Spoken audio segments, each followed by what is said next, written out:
لو الحكاية فيها إن فيتو مصري عشان بنبسط. انا جاي مصر عشان ماتش الزمالك والوداد نصف نهائي العصبة الافريقية.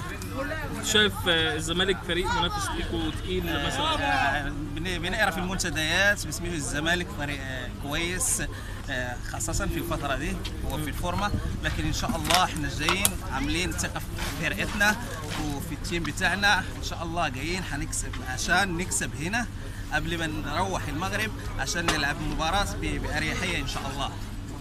ليه جيت عند نادي الزمالك النهارده؟ جاي ليه؟ جينا هنا عشان ناخد تذاكر عشان نروح الماتش بكرة عشان نتفرج في الماتش.